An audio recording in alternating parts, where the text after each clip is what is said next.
దేవుని పరిశుద్ధ నామానికి మహిమ కలుగును గాక. ప్రభునందు ప్రియ దైవ జనాంగమా, ప్రభువును రక్షకుడైన యేసుక్రీస్తు వారి పేరట మీ అందరికీ నా హృదయపూర్వకమైన వందనాలు తెలియచేస్తా ఉన్నాను. దేవుని బిడ్డలారా, ఈ సమయంలో దేవుని వాక్యములో నుంచి కొన్ని మాటలు మనం ధ్యానం చేసుకుందాము.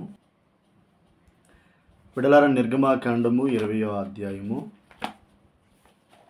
8వ వచనం నుంచి దేవుని వాక్యములో నుంచి కొన్ని వచనాలు మనం ధ్యానం చేసుకుందాం. బిడ్డలారా, నిర్గమాకాండం 20వ అధ్యాయము 8వ వచనం.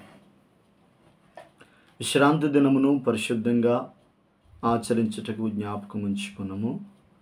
6 దినాలు నీవు కష్టపడి నీ పనంతా చేయవలను. 7వ దినం నీ దేవుడని యెహోవాకు విశ్రాంతి దినం. దానిలో నీవైనను, నీ కుమారుడైనను, నీ కుమార్తె అయినను, నీ దాసుడైన దాసి అయిన, నీ పశువుని ఇంట్లో ఉన్న ప్రదేశాన్ని నీ పని చేయకూడదు. 6 దినాలలో యెహోవా ఆకాశం, భూమిని, సముద్రం వాటిలో సమస్తాన్ని సృజించి 7వ దినమున విశ్రమించినంచేత యెహోవా విశ్రాంతి దినమును ఆశీర్వదించి దాన్ని పరిశుద్ధపరిచాను. బిడ్డలారా, గమనించండి, చక్కటి దేవుని మాట మనం ధ్యానం చేసుకుందాం. చక్కటి దేవుని మాట ఏంటంటే,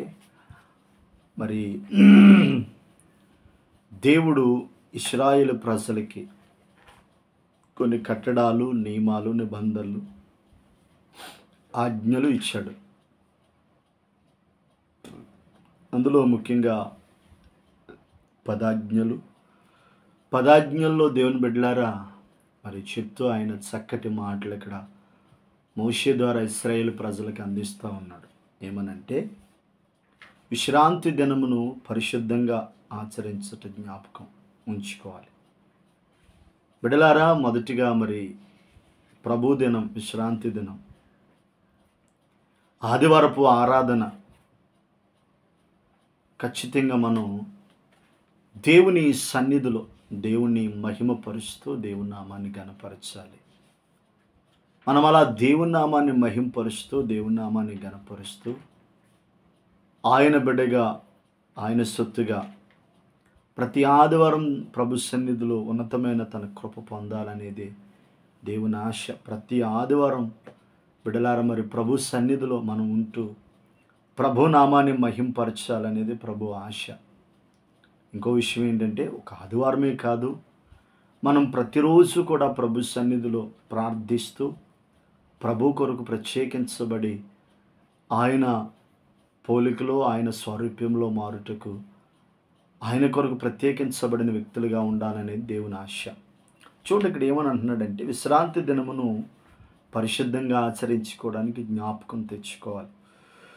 మొదటిగా మనం నిత్యము మరిచిపోకూడని ఒక ఆశ్చర్యకరమైన మాట ఏంటంటే, ప్రతి ఆదివారము మనము ప్రభు సన్నిధి కనబడాలి, ప్రభుని మహింపరచాలి, ప్రభుని ఆరాధించాలి.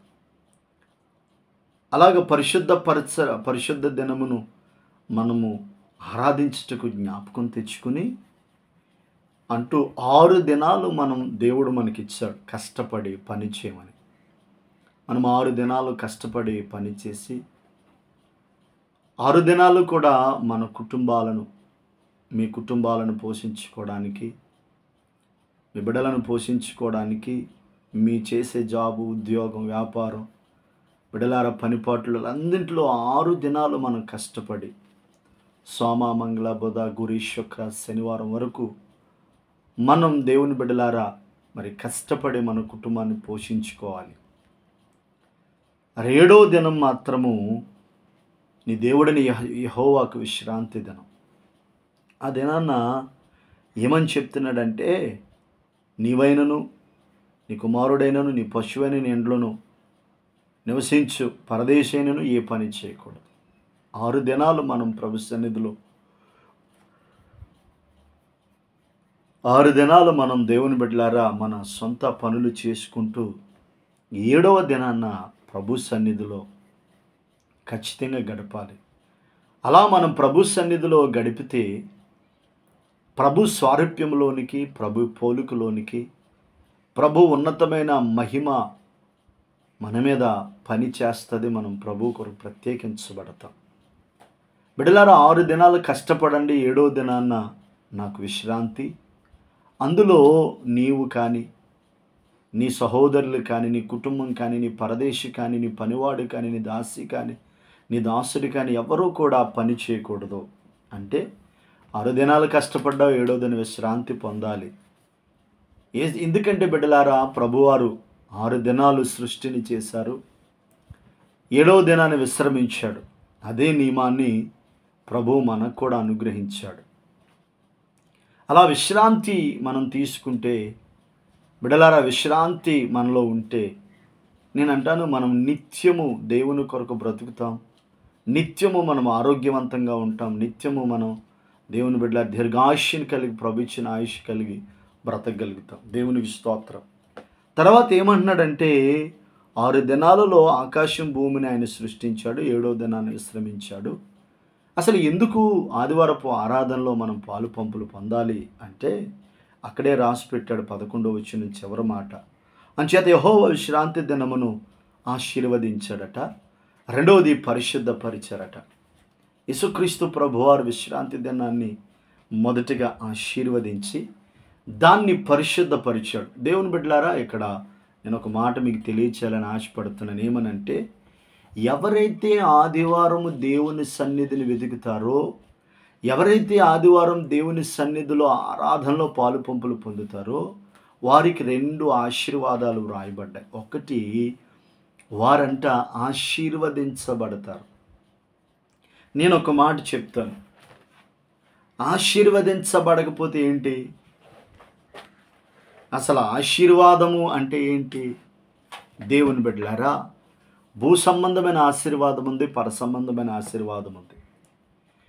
చూడండి, ఒక వ్యక్తి దీవించబడితే భూ సంబంధమైన దీవెన చేతను, పర సంబంధమైన దీవెన చేతను దేవుడు అతన్ని దీవిస్తాడు. ఆదికాండంలో యాకోబుతో కూడా దేవుడు అదే చెప్తాడు.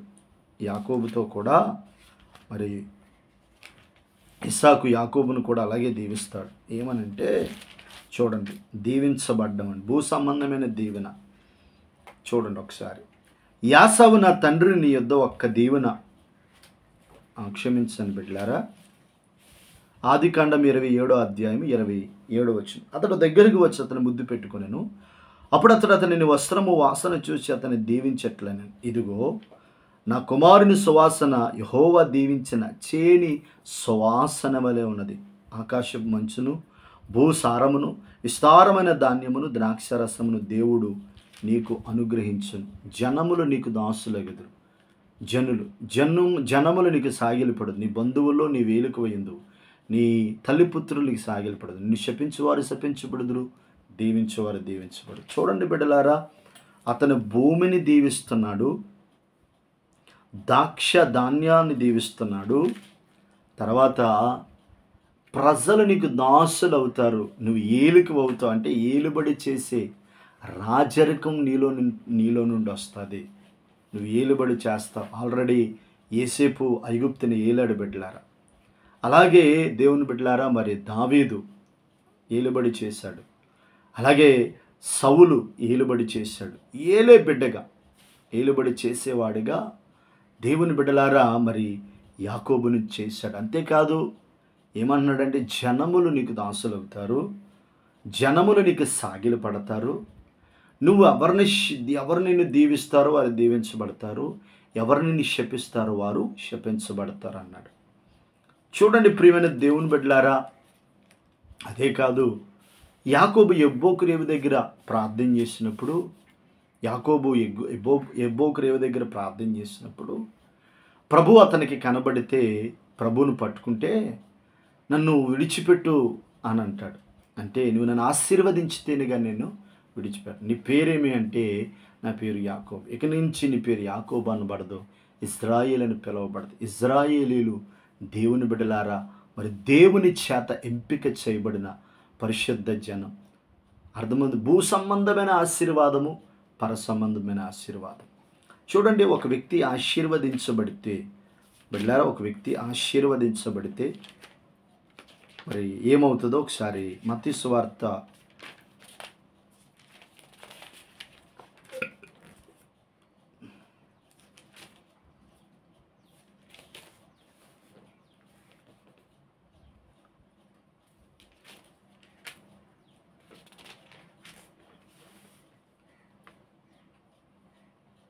మత్తయి సువార్త 25వ అధ్యాయము 33వ వచనం.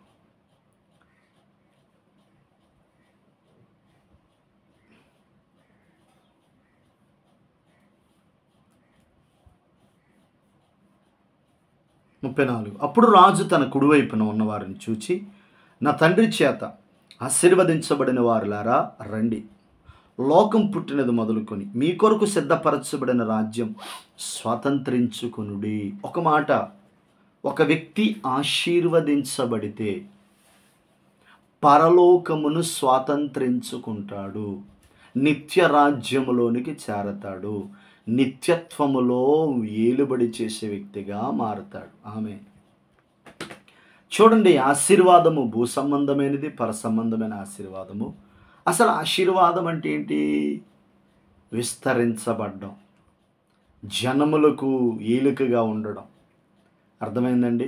కొంతమంది అంటారు, నీకేంట్రా బాబు నువ్వు ఏది పట్టుకుంటేది బంగారం అంటారు. కొంతమందికి దేవుడు ఆశీర్వాదాన్ని ఇస్తాడు.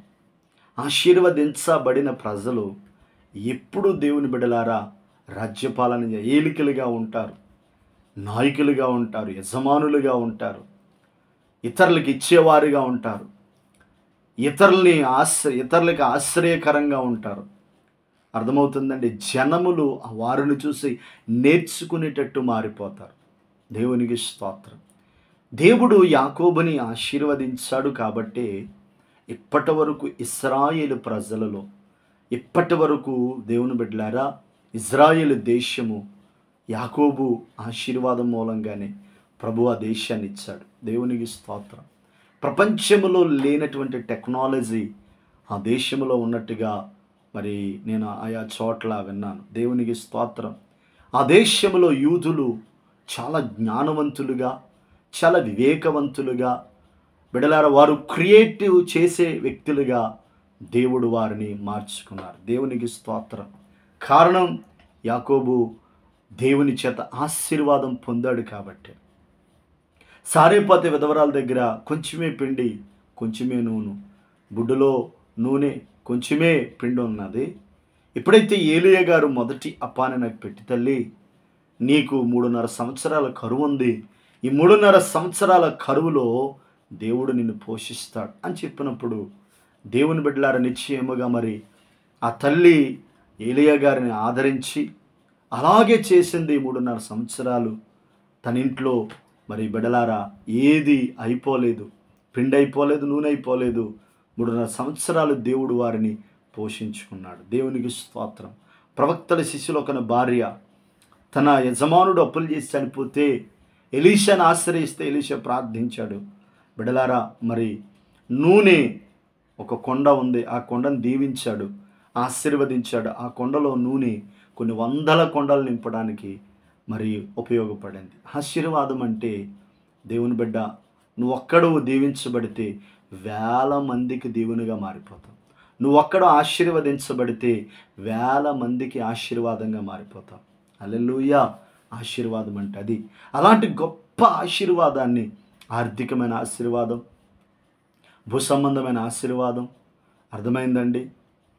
తర్వాత పరసంబంధమైన ఆశీర్వాదం పొందినప్పుడు దేవుని బిడ్డలారా ఉన్నతమైన వ్యక్తిగా దేవుడు నిన్ను నిలబెడతాడు. అదే చెప్తున్నాడు. విశ్రాంతి దినాన్ని ఎంతగా ఆశీర్వదించబడాలంటే మనము ఒక మందిరానికి అంటుకట్టబడి ఉండాలి, ఒక దైవజనుడి కింద ఎదుగుతూ ఉండాలి, దేవుని మహిమను పొందుకుంటూ ఉండాలి, దేవుని అభిషేకాన్ని పొందుకుంటూ ఉండాలి, దేవుని ప్రసన్నతను పొందుకుంటూ ఉండాలి, దేవుని ప్రభావాన్ని అనుభవిస్తూ ఉండాలి. హల్లెలూయా. ప్రతి ఆదివారం దేవుని మందిరానికి వెళ్తే, ప్రతి ఆదివారం దేవుణ్ణి మహింపరిస్తే, ప్రతి ఆదివారం దేవుని నామాన్ని గణపరిస్తే, ఆయనను స్తుతిస్తే దేవుని బిడ్డలారా నేను అంటాను నిశ్చయముగా కృప పొందుతాం.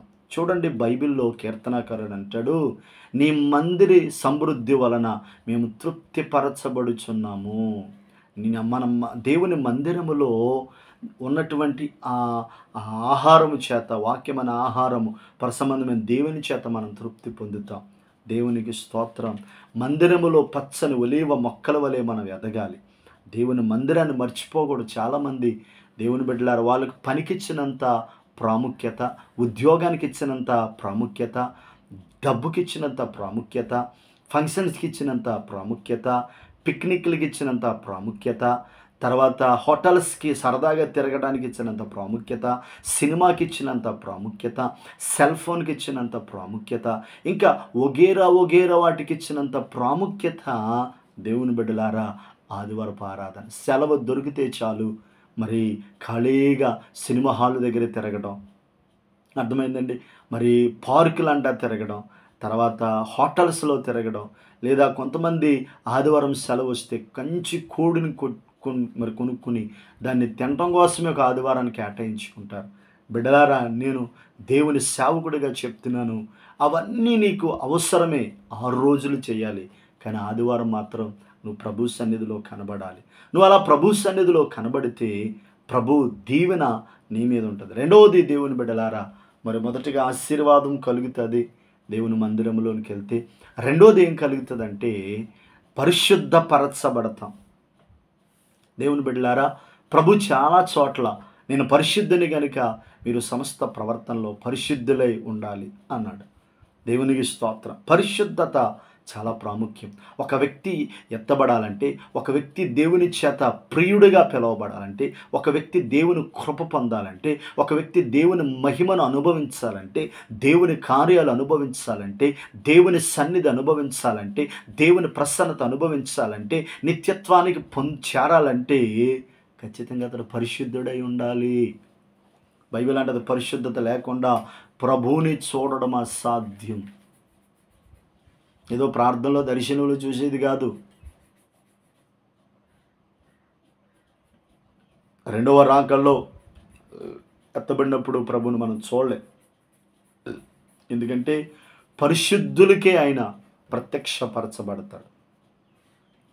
చాలామంది మరి మేము పాపులం కదండి, చాలామంది అంటారు, మరి మేము మందిరానికి వెళ్ళాం, మాకు దేవుడు అంటే తెలీదు, మరి మమ్మల్ని కూడా దేవుడు కనికరించడా అంటారు. నేను అంటాను బిడ్డలారా, ఒకసారి యేసు ప్రభు గురించి తెలిసిన తర్వాత నువ్వు పరిశుద్ధతను కాపాడుకోకపోతే, పరిశుద్ధంగా లేకపోతే నువ్వు పరిశుద్ధుడు ఎలా అవుతావు? దేవుని వాక్యం వింటేనే కదా. నువ్వు పరిశుద్ధుడు ఎలా అవుతావు? దేవుని సన్నిధిలో ఉంటేనే కదా. నువ్వు పరిశుద్ధుడు ఎలా అవుతావు? దేవునితో గడిపితేనే కదా.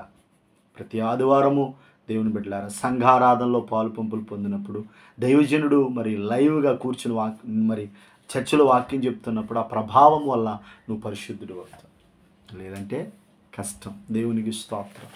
హల్లెలూయా. ఇంకొక చోట యెషయా 58వ అధ్యాయము ఇంకా విశ్రాంతి మరి గురించి, ఆదివారపు ఆరాధన గురించి కొన్ని మాటలు నేను మీకు చెప్పేసి నా వర్తమానాన్ని నేను ముగిస్తాను. యెషయా గ్రంథం 58వ అధ్యాయము. యెషయా గ్రంథం 58వ అధ్యాయము. యెషయా గ్రంథం 13-14 వచనాలు.